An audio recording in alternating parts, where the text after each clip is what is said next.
So an exchange, like I said earlier, Hugh's going to give me something, I got to give Hugh something back. That's an exchange, all right? When you sell a property and buy a property and you utilize an exchange company, the exchange is between you and the exchange company. It's not between you and the buyer or the seller. So the transaction works, you list the property, you sell the property.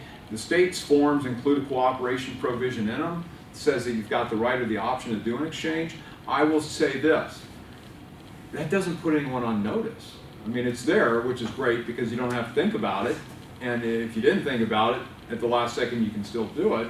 But what happens if escrow doesn't know? We've got a reverse exchange transaction that, the escrow officer tried to get it closed. He had the seller sign, had the buyer sign, I'm sorry. No, it's a reverse exchange. Had the seller sign 2 days ago, and he didn't know it was an exchange. So we get the call yesterday, the day before, to get the thing together, but we need lots with a reverse exchange, real complicated. We've got to do a lot of different things, including putting a limited liability company together.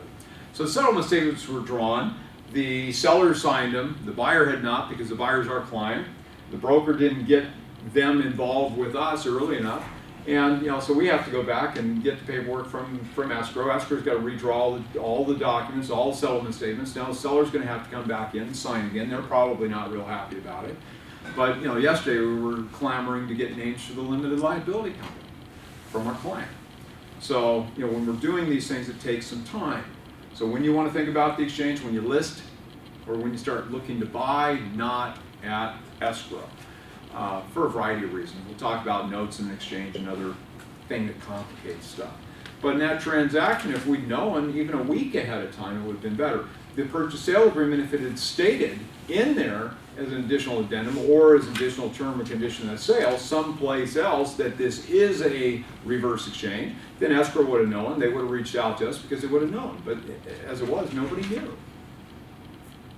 So, Oregon State Form says the buyer seller has the right or the option to do an exchange. My advice is put something else in there just to make sure everybody knows. If you're not sure, it's great.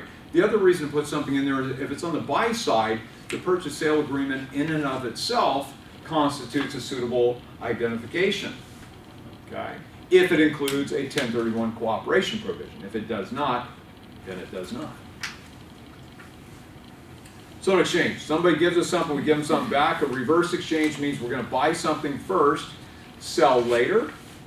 An improvement exchange means we're going to go out and build something, either from the ground up or just improve something that somebody maybe already owned, or maybe it's something else.